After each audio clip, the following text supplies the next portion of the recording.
जय हिंद दोस्तों, कैसे हो आप सभी लोग। उम्मीद है मस्त बिंदास होंगे और अपनी पढ़ाई को जबरदस्त तरीके से कर रहे होंगे। अपना जो ज्योमेट्री में टॉपिक चल रहा है वो ट्रेपेजियम है, यानी कि सबलम चतुर्भुज। सबलम चतुर्भुज का मैंने आपको बेसिक लास्ट के सेशन में कंप्लीट करवाया था।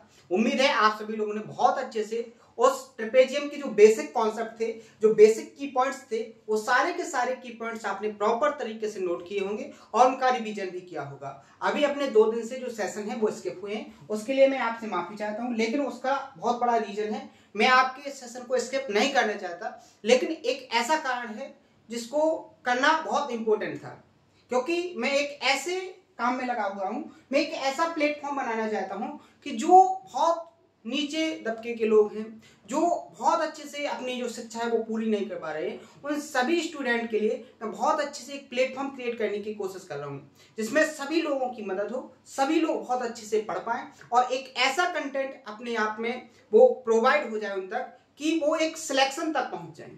क्योंकि बहुत सारे ऐसे स्टूडेंट हैं जो पढ़ना चाहते हैं, मेहनत करते हैं, लेकिन उनको बहुत अच्छे से टीचिंग नहीं मिलती है। तो उनके लिए बहुत अच्छे से प्लेटफॉर्म को क्रिएट करके, बहुत अच्छे से लोगों को गाइड करके, जितने भी स्टूडेंट्स हैं जो चाहते हैं कि हम अपना जो मकसद है, जो उनका टारगेट है, वो उसको बहुत अच्छे से अचीव कर लें, तो उनके टारगेट में एक हेल्प के तौर पर अपन उभर के आएंगे। हर एक स्टूडेंट को हेल्प देने के लिए अपन एक बहुत अच्छे से प्लेटफॉर्म बना रहे हैं, जिसके लिए मैं बहुत मेहनत के साथ, अभी 2 दिन लग गए हैं उनको बहुत अच्छे से मैनेज करने के लिए। क्योंकि आप जानते हो कोई भी चीज नया स्टार्ट करो उसमें बहुत ज्यादा टाइम लगता है और उसमें रुकावटें बहुत ज्यादा आती हैं। तो उन रुकावटों को दूर करने के लिए और उस प्लेटफॉर्म को बहुत अच्छे से बनाने के लिए बहुत ज्यादा मेहनत करनी पड़ रही है। और आप जानते हो कि अगर कोई साथ में हो तो थोड़ा हेल्प हो जाता है। जब खुद सारी की सारी चीजें खुद से करना हो तो थोड़ा टाइम लगता है, क्योंकि मैं अभी अकेला हूं, लेकिन एक टाइम के बाद बहुत सारे लोग अपने साथ होंगे, बहुत सारे लोग इस फील्ड में आएंगे, अपने से जुड़ेंगे और बहुत सारे लोगों की मदद भी होगी। तो उसके लिए आपको ज्यादा परेशान नहीं होना है। मैं कहीं भी आपको ये मान के चलो कि आपको सबसे पहले प्रायोरिटी देता हूं। जब आपके ही लाइन में कोई नया काम स्टार्ट करने की कोशिश करूंगा तभी आपके सेशन स्किप होते हैं, वरना मैं आपके सेशन को स्किप करने की कभी भी भूल नहीं करता हूं। तो आप लोगों को मैनेज करना है थोड़ा, अभी थोड़ा स्टार्टिंग है, तो इसमें अगर कोई सेशन स्किप हो जाए तो ज्यादा टेंशन लेने वाली बात नहीं है। आपका भी ध्यान पूरा रखा जा रहा है कि आपका पूरा का पूरा सिलेबस टाइम से हो जाए, आपको बहुत अच्छे से कंटेंट ऐसे मिल जाए जैसे कि आपको सिलेक्शन के तौर पर जो पूछा जाना है वो आपको बहुत पहले से पता हो। ठीक है, तो वही अपना जो अप्रोच है, वही अपना जो कंटेंट है कि आपको सबसे पहले वो सारी की सारी चीजें पढ़ाई जा रही हैं जो एग्जाम में आती हैं, जो एक एग्जामिनर क्वेश्चन को क्रिएट करता है, वो सारे के सारे कॉन्सेप्ट मैं आपको पढ़ाने की कोशिश कर रहा हूँ। ठीक है, तो बहुत अच्छे से पढ़िएगा, मेहनत से पढ़िएगा, शानदार तरीके से अपने सारे के सारे कॉन्सेप्ट हो रहे हैं। लास्ट के सेशन में मैंने आपको जो ट्रेपेजियम से जो कॉन्सेप्ट बताए थे उनका प्रूफ भी बताया था, बहुत अच्छे से सारे के सारे कॉन्सेप्ट एक्सप्लेन भी किए थे और मैंने आपसे बोला था कि आपको बहुत अच्छे से इनको कंप्लीट करना है। तो उम्मीद है आप सभी लोगों ने कंप्लीट किए होंगे। जिसने नहीं किया है कंप्लीट वो फिर से लास्ट के सेशन को देखेगा, बहुत अच्छे से कंप्लीट करेगा, फिर यहां से वो कंटिन्यू करेगा। क्योंकि आपको पता है सिलेक्शन लेना है, अपने माँ बाप के सपनों को पूरा करना है, तो मेहनत आपको करनी पड़ेगी। इसमें रुकावट कुछ भी आए आपको उसको प्रायोरिटी नहीं देना है, ना ही अपने आप को क्या करना है, डिमोटिवेट करना है। आपको अपने आप को मोटिवेट करते हुए, अपने आप को बहुत अच्छे से संतुलित करते हुए, प्रैक्टिस और पेशेंस के साथ बहुत अच्छे से मेहनत करनी है। आपका सिलेक्शन 100% क्लियर है। तो ये सारे के सारे कॉन्सेप्ट बहुत अच्छे से कंप्लीट कर लीजिएगा, प्रॉपर तरीके से इनको समझिएगा। लास्ट के सेशन में हर एक कॉन्सेप्ट मैंने बहुत अच्छे से एक्सप्लेन किया है। ठीक है, इसके बाद मैं डेली का डेली आपको एक वर्क देता हूं जिसको आप बहुत अच्छे से करते भी हो। आज के सेशन का सबसे पहले मैं आपको वर्क देना चाहता हूं। वर्क में क्या होगा कि जो ट्रायंगल के सेंटर्स के बारे में हमने डिस्कस किया था लास्ट के सेशन में मैंने आपको कॉन्करेंसी से रिलेटेड जो कॉन्सेप्ट थे उनके बारे में मैंने आपसे बोला था कि आपको क्या करना है, उनके कॉन्सेप्ट को लिखना है, उनके जो टॉपिक्स हैं, जो की पॉइंट्स हैं, उनको भी नोट करना है और कमेंट में करना है। इसके बाद नेक्स्ट कॉन्सेप्ट आएगा वो ट्रायंगल के जो आपके सेंटर्स हैं। सबसे तो पहले आपको क्या करना है, जितने भी सेंटर्स हैं ध्यान से सुनना, वर्क को बहुत ध्यान से सुनना, नोट करते जाना कि जितने भी ट्रायंगल के सेंटर्स हैं सबसे पहले उनको लिखना है। हर एक सेंटर की डेफिनेशन लिखना है। जैसे इन सेंटर, मैंने आपको इन सेंटर पढ़ाया, मैंने आपको सर्कम सेंटर पढ़ाया, मैंने आपको ऑर्थो सेंटर पढ़ाया। ठीक है, मैंने आपको एक्सोसेंटर पढ़ाया, ठीक है। इस सारे मैंने आपको सेंट्रोइड पढ़ाया, यानी कि मैंने आपको 5 सेंटर्स के बारे में पढ़ाया था। 5 सेंटर्स को लिखना है, उनकी डेफिनेशन को लिखना है, फिर प्रॉपर तरीके से आपको केवल और केवल सेंटर के जितने भी कॉन्सेप्ट हैं उनको कंप्लीट बहुत अच्छे से प्रैक्टिस करना है, रिवीजन करना है और फिर उसको कमेंट में करना है, ठीक है। ये आपका काम है, बहुत अच्छे से करना है। 10 मिनट का डेली का काम देता हूं मैं, जिससे आपका जो भी अभी तक पढ़ाया गया है उसका बहुत अच्छे से रिवीजन हो जाए, ठीक है, समझ गए होंगे। अब मैंने आपको लास्ट के सेशन में जो बताया था, मैंने आपको बताया था ट्रिपेजियम क्या है, ट्रिपेजियम के कॉन्सेप्ट क्या है, ट्रिपेजियम से कौन कौन से कॉन्सेप्ट बनते हैं। यहाँ पर अपने 2 कॉन्सेप्ट रह गए हैं। सबसे पहले कि ट्रिपेजियम का एरिया कैसे फाइंड करें, और आपका जो डायगोनल है ट्रिपेजियम के, उन डायगोनल में क्या रिलेशन होता है, 2 कॉन्सेप्ट पढ़ेंगे। उसके बाद क्वेश्चनों की प्रैक्टिस करेंगे। तो सबसे पहले देखेंगे कॉन्सेप्ट, फिर यहाँ से अपन क्वेश्चनों की प्रैक्टिस करेंगे, ठीक है। तो मैंने आपको क्या बताया था कि ट्रिपेजियम बेसिकली होता क्या है। ट्रिपेजियम एक ऐसा क्वाड्रिलेटरल होता है जिसमें कम से कम आमने सामने का एक पेयर क्या होता है, पैरेलल होता है। क्वाड्रिलेटरल एक ऐसा क्वाड्रिलेटरल जिसकी 2 साइड्स आमने सामने की कैसी हो, पैरेलल हो।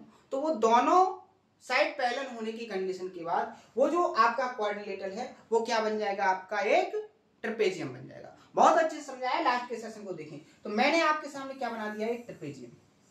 बहुत ध्यान से देखना, बहुत इंपॉर्टेंट कॉन्सेप्ट है और आपका इसका प्रूफ खुद से करना है। मैं आपको हिंट दूंगा, इसका प्रूफ आपको खुद से करना है, क्योंकि इसका प्रूफ इतना इंपॉर्टेंट नहीं है, लेकिन मैं आपको हिंट दूंगा, आप कर सकते हो, क्योंकि आप देखते हो कि अपन को टाइम को सेव करते हुए चलना है। तो यहां पर अपना नेक्स्ट कॉन्सेप्ट है एरिया और आपका डायगोनल से रिलेटेड। फिर अपन क्वेश्चन को सॉल्व करेंगे। तो मैंने आपके सामने बनाया A B C D. A B C D एक ट्रेपेजियम बनाया जिसमें आपको यहां पर क्या है, ए बी आपका सी डी के पैरेलल है। जो ए बी है वो किसके पैरेलल है, सी डी के। तो ये आपका क्या बन जाएगा, ट्रेपेजियम। क्या बन जाएगा, ट्रेपेजियम। तो यहां पर आप देख सकते हो कि जो आपका ए बी सी है, ए बी सी डी है, वो आपका क्या है, ट्रेपेजियम। क्या हो गया, ए बी सी डी एक क्या हो गया आपका, ट्रेपेजियम। हिंदी वाले लिखेंगे इसको क्या, सबलम चतुर्भुज।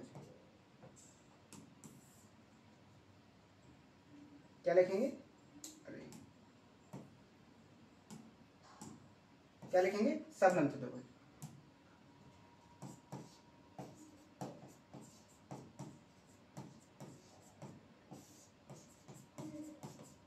ठीक है, क्लियर है। अब देखो आगे देखो, अब कॉन्सेप्ट क्या है। मैंने आपको बताया है कि किसी भी डायग्राम का अगर आपको एरिया फाइंड करना है तो उनके अलग अलग कॉन्सेप्ट होते हैं। जैसे ट्रायंगल का आप एरिया फाइंड करना के बहुत सारे तरीके आपने पढ़े हैं। आपने क्वाड्रिलेटरल के बहुत सारे तरीके पढ़े हैं। रेक्टेंगल का अलग तरीका था, स्क्वायर का अलग तरीका था, पैरेललोग्राम का अलग तरीका था और रोम्बस का अलग तरीका था। इसके बाद जो अपना ट्रेपेजियम आया है इसका भी अलग तरीका होगा। मान लीजिए जो आपकी पैरेलल लाइन है, ए बी की लेंथ आपकी स्मॉल है, सी डी की लेंथ आपकी स्मॉल बी है, ठीक है। और यहाँ पर आपको इस बी सी की लेंथ स्मॉल सी है दी गई है और यहाँ ए डी की लेंथ स्मॉल डी है। ये आपको ट्रेपेजियम की साइड दी गई है। आपको एरिया फाइंड करना है तो यहाँ पर जो कॉन्सेप्ट बनता है एरिया का कॉन्सेप्ट बनता है कि जो आपकी पैरेलल लाइन है, देखो ये आपकी ट्रेपेजियम की क्या हो गई, हाइट। इस ट्रेपेजियम की क्या होगी, हाइट। तो यहाँ पर जो इस ट्रेपेजियम का एरिया होगा तो आप यहाँ पर लिखोगे कॉन्सेप्ट क्या, एरिया ऑफ ट्रेपेजियम। एरिया का कॉन्सेप्ट होता है 1/2 जो आपकी पैरेलल लाइन है उनका सम। पैरेलल लाइन क्या है, ए बी और ए सी है, क्या आपकी स्मॉल ए प्लस बी इनटू क्या होता है, इन पैरेलल लाइन के बीच की डिस्टेंस का मल्टीप्लाई, यानी ये आपकी क्या हो जाएगी, h। तो यहाँ पर क्या आ जाएगा आपका h। तो एरिया का कॉन्सेप्ट क्या बन जाएगा, जो आपका क्या होगा, जो आपका ट्रेपेजियम होगा, जो आपका सबलम चतुर्भुज होगा, उसके एरिया का कॉन्सेप्ट क्या हो जाएगा, एरिया का कॉन्सेप्ट हो जाएगा आपका क्या, कि आपको जो पैरेलल लाइन दी गई है 1/2 इंटू पैरेलल लाइन का सम इंटू पैरेलल लाइन के बीच की जो डिस्टेंस है उसका मल्टीप्लाई। क्लियर है? एक इसका फॉर्मूला हो जाएगा, आपका ट्रेपेजियम का फॉर्मूला हो जाएगा। अब मान लीजिए आपको इसको प्रूव करना है, तो आपको कुछ नहीं करना है, यहां से बीडी डायगोनल निकालना है। क्या निकालना है? एक बीडी डायगोनल खींचना है। तो आप यहां पर देखोगे आपको दो ट्राइंगल मिल जाएंगे। जैसे आपने बी और डी को मिलाया तो यहां पर आपको दो ट्राइंगल मिल गए, और आप ट्राइंगल के बहुत सारे कॉन्सेप्ट पढ़ चुके हो एरिया वाले। यहां से आप देखोगे ट्राइंगल का आपको बेस ए दिया है, और यहां पर आपके देखो दो ट्राइंगल बन गए। फर्स्ट ट्राइंगल आपका ये हो गया, सेकंड ट्राइंगल आपका जी हो गया। यहां पर देखो ट्राइंगल में आपको एरिया कैसे फाइंड करना है, ध्यान से देखना। आपको प्रूव करके बहुत अच्छे से इसको क्या करना है, फोटो खींच के कमेंट में जरूर करना है, जिससे मुझे पता चले। यहां पर देखो आप ट्राइंगल ए डी बी का एरिया निकालोगे कैसे, बेस इंटू हाइट। तो क्या हो जाएगा, 1/2 बेस इंटू हाइट। आप इस ट्राइंगल का एरिया निकालोगे, इस ट्राइंगल की हाइट क्या हो जाएगी, इस ट्राइंगल की भी हाइट क्या हो जाएगी, h। तो यहाँ पर क्या हो जाएगा, बेस यहाँ पर क्या हो जाएगा b, बेस यहाँ पर क्या हो जाएगा b, हाइट क्या हो जाएगी h। तो इस ट्राइंगल का एरिया क्या हो जाएगा, 1/2 बेस इंटू हाइट। इसका एरिया क्या हो जाएगा, 1/2 बेस क्या हो जाएगा यहाँ पर a प्लस क्या हो जाएगा h। मैंने प्रूव कर ही दिया है। अब देखो दोनों का एरिया ऐड करोगे, वो किसका एरिया बन जाएगा, ट्रेपेजियम का। क्या हो जाएगा, 1/2 बेस इंटू हाइट प्लस यहां पर देखो क्या हो जाएगा, 1/2 a इंटू एच। क्लियर है? ध्यान से देखो, आपको कुछ करने की जरूरत नहीं पड़ेगी। यहां देखो 1/2 h यहां पर भी है, 1/2 h यहां पर भी है। 1/2 h यहां से कॉमन ले लिया आपने, तो क्या बचा यहाँ पर b बचा और यहाँ पर e बचा। और आपका a और b है क्या, यहाँ पर बेसिकली a और b आपकी है पैरेलल लाइन, ट्रेपेजियम की पैरेलल लाइन, यानी कि समांतर भुजाएं। तो यहाँ पर जो आपका ये कॉन्सेप्ट निकल के आया, यही तो मैंने आपको यहाँ पर लिखवाया था। तो उम्मीद है बहुत अच्छे से आपको समझ में आ गया होगा। एक कॉन्सेप्ट आपका किसका हो गया, ट्रेपेजियम के एरिया का। मैंने आपको प्रूफ भी बता दिया और मैंने आपको डायरेक्ट कॉन्सेप्ट लिख के भी बता दिया। आप यहाँ से दोनों तरीके से समझ सकते हो कि आप कैसे इसका प्रूफ निकालोगे और आप इसकी कॉन्सेप्ट को कैसे याद रखोगे। यानी कि आपको अगर किसी ट्रेपेजियम का एरिया फाइंड करना है तो आपको उस ट्रेपेजियम की दोनों पैरेलल लाइंस की जरूरत है, और उन दोनों पैरेलल लाइन जो समांतर भुजाएं हैं उनके बीच की डिस्टेंस की जरूरत है। क्लियर है? समझ गए? ये आपका हो गया एरिया कॉन्सेप्ट। एक कॉन्सेप्ट और है, सबसे पहले उसको और देख लेते हैं। कॉन्सेप्ट क्या है कि एक ट्रेपेजियम है, क्या है, एक कोई ट्रेपेजियम है, और इस ट्रेपेजियम के डायगोनल क्या है, दो डायगोनल्स हैं। जैसे आपका ट्रेपेजियम हो गया ABCD, एक ट्रेपेजियम हो गया। यहां AB पैरेलल आपका CD के हो गया, ठीक है। यहां AB आपकी स्मॉल a हो गई, CD आपकी स्मॉल b हो गई, और ये आपकी स्मॉल c और ये आपकी स्मॉल d। क्लियर है? आप देखो हमें ये आपका एक प्रकार ये हो गया AC, ठीक है, और एक प्रकार आपका ये हो गया। क्लियर है? दो आपके डायगोनल हो गए। मान लीजिए ये आपका डायगोनल B1 है और ये आपका डायगोनल D2 है। क्लियर है? यानी कि एक ट्रेपेजियम दिया गया है आपको और दो उसके डायगोनल D1 और D2। आपको बहुत अच्छे से पता है कि जो ट्रेपेजियम होता है, ट्रेपेजियम के जो डायगोनल्स होते हैं, जो विकर्ण होते हैं, वो कैसे होते हैं, डिफरेंट लेंथ के होते हैं, यानी कि अलग अलग लंबाई के होते हैं। क्लियर है? इतना समझ में आ गया? अब यहां से कॉन्सेप्ट क्या बनता है, कॉन्सेप्ट बनता है कि आपसे क्वेश्चन पूछा जाता है कि यहाँ पर जो विकर्ण होते हैं, जो डायगोनल्स होते हैं, उनके स्क्वायर का सम, जैसे D1 का स्क्वायर प्लस D2 का स्क्वायर, ये क्या होता है, जो आपकी अनपैरेलल लाइन है, यानी कि असमांतर भुजाएं हैं, उनके स्क्वायर का सम, यानी C² plus D² plus 2AB। यानी कि यहां पर बहुत ही इंपॉर्टेंट कॉन्सेप्ट बन गया है कि जो डायगोनल के स्क्वायर का सम होता है वो किसके बराबर होता है, आपका जो आपका ट्रेपेजियम है, जो आपका ट्रेपेजियम है, ट्रेपेजियम की जो असमांतर भुजाएं हैं उनके स्क्वायर का sum plus twice of parallel lines का प्रोडक्ट। ये आपका कॉन्सेप्ट है, इसी कॉन्सेप्ट से बहुत ज्यादा क्वेश्चन क्रिएट किए गए हैं और मेंसुरेशन में भी आपको इससे रिलेटेड क्वेश्चन मिलेंगे और यहाँ ज्योमेट्री में भी इसी से रिलेटेड क्वेश्चन पूछे गए हैं। तो आपको ये दोनों कॉन्सेप्ट बहुत अच्छे से कंप्लीट करना है कि एरिया का कॉन्सेप्ट क्या होता है और आपका ट्रेपेजियम के जो विकर्ण होते हैं, जो डायगोनल्स होते हैं, उनमें क्या रिलेशन होता है। तो अभी तक जो मैंने आपको बताया एक बार उसका क्विकली रिवीजन करेंगे, फिर उसके बाद क्वेश्चनों की प्रैक्टिस करेंगे, क्योंकि ज्यादातर यही होगा कि अगर ज्यादा कॉन्सेप्ट बता दिए जाएंगे फिर आपसे क्वेश्चन प्रैक्टिस करवाएंगे तो तब तक आप कॉन्सेप्ट को भूल जाओगे, क्योंकि आप बहुत अच्छे से पढ़ते नहीं हो। पढ़ता जो है उसको बहुत अच्छे से याद भी रहता है। तो सबसे पहले मैंने आपको क्या पढ़ाया था कि ट्रेपेजियम क्या है, ट्रेपेजियम का डायग्राम कैसे बनता है, ट्रेपेजियम के बेसिक कॉन्सेप्ट क्या है जिससे आप डायग्राम को बना सकते हो।